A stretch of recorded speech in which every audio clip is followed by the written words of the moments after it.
Ny mety toetry ny andro any an-dranomasina ny talata 30 Mey 20 amin'ny 9 ora maraina hatramin'ny alarobia 4 Mey 20 amin'ny 9 ora maraina. Tombanana hazo vahana ny alin-drano avy atsimo andrefana. Ikorotana araka izany ny toetry ny andro any an-dranomasina ho any morontsiraka afovoany andrefana, atsimo andrefana ary atsimo nosy. Aherin'ny ranomasina amin'ny ankapobeny. Tombanana 2.5 hatramin'ny 3 metatra ny havon'ny onja any amin'ny morontsiraka afovoany andrefana sy atsimo nosy.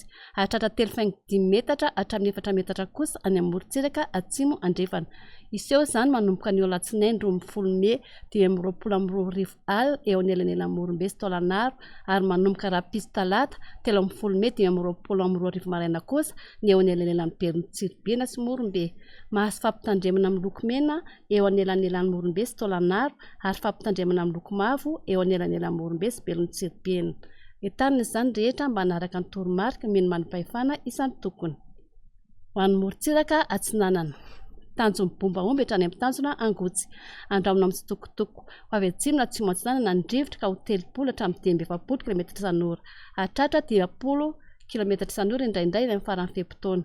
Anonjabe na herin-dranomasina. Havon'ny onja 2 hatramin'ny 2.5 metatra. Hahatratra 3 metatra amin'ny tapany avaratra.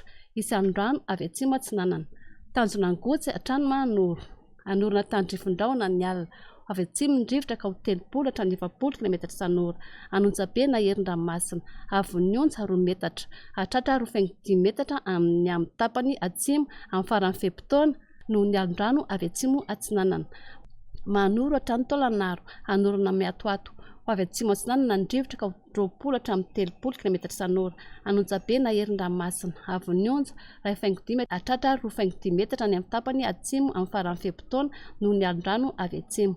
Taolagnaro hatrany amin'ny tanjona Vohimena.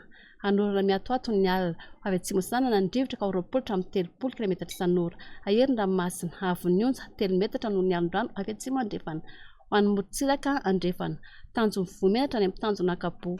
Homaina amin'ny ankapobeny. Ho avy atsimo Atsinanana ny rivotra ka ho 30 hatramin'ny 70 km isan'ora. Hahatratra 70 km isan'ora indraindray. Aherin-dranomasina. Havon'ny onja 3 hatramin'ny 3.5 metatra. Hahatratra 4 metatra amin'ny faritra avaratra Toliara.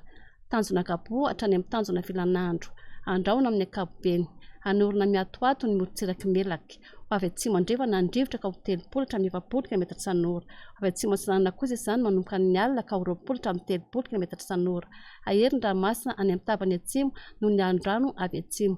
Anonjabe ny ranomasina any ankafa. Havon'ny onja 2.5 hatramin'ny 2 metatra. Hahatratra 3 hatramin'ny 3.5 metatra any amin'ny tapany atsimo. Tanjona Filanandro hatrany Analalava. Homaina amin'ny ankapobeny. Iovaova ny rivotra ka ho 10 hatramin'ny 20 km isan'ora ny atoandro. Avy atsimo andrefana kosa ny maraina ka ho 30 hatramin'ny 70 km isan'ora. Adiny mpanonja ny ranomasina. Havon'ny onja 8.5 hatramin'ny 2 metatra. Analalava hatrany amin'ny tanjona Bombaomby. Homaina amin'ny ankapobeny. Iovaova mitsoka ny rivotra ka ho 10 hatramin'ny 20 km isan'ora. Ho 30 km isan'ora kosa izany amin'ny manakaiky ny tanjona Bombaomby. Adiny mpanonja ny ranomasina. Havon'ny onja 8.5 hatramin'ny 2 metatra.